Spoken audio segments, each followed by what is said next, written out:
Now let us understand what is the scope of international trade. See, before that you need to understand what is export and what is import. When I say export, that means I am exporting, that is I am sending or selling the goods from my home country to another country. What about importing? Opposite of exporting, it means I am buying goods from another country and bringing it to my home country. So merchandise exports and imports is possible because of international trade. The scope of international trade is allowing exports and imports of goods between two countries.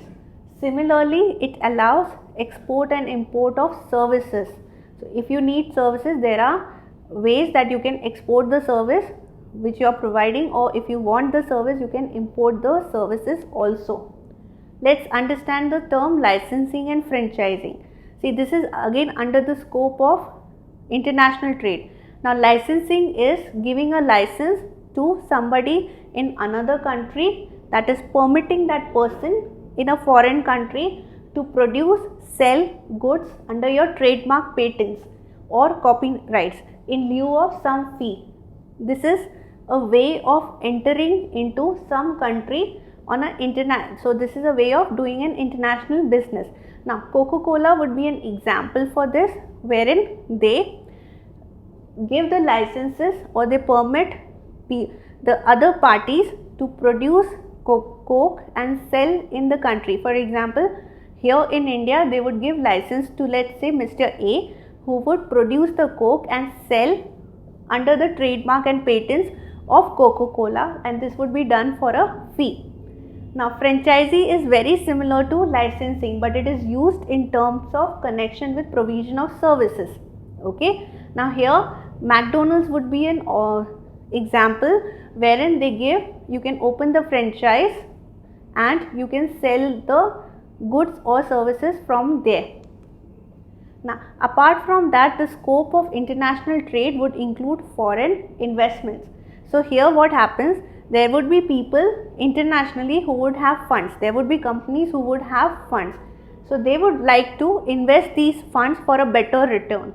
So, they invest the funds in another country in exchange for a financial return. So, for example, someone in US would have lot of money, the company would have lot of money. Now, they would like to invest in India because they know that we are growing population and we have lot of demands for goods and services. So, they know investing in any, let's say, consumer goods industry will give them a good financial return. So, in that scenario, they would invest, and that would be known as foreign investment. The types of foreign investment are FDI, which is a foreign direct investment. Now, this is a kind of investment where the company that is investing in another company which is situated in a country other than the home country. In that scenario, they would have a controlling interest. So, let's say company A is situated in US and they are investing in company B situated in India. In that scenario, they would have controlling interest, that is, they will buy more than 51% of the shares of company B. Okay. Portfolio investment. Now, what does this mean? See, this means acquiring shares or providing loans to the latter, that is, to company B, and they earn the income by way of interest, dividend. So, interest would be on the loan and dividend would be if you are investing by way of share capital.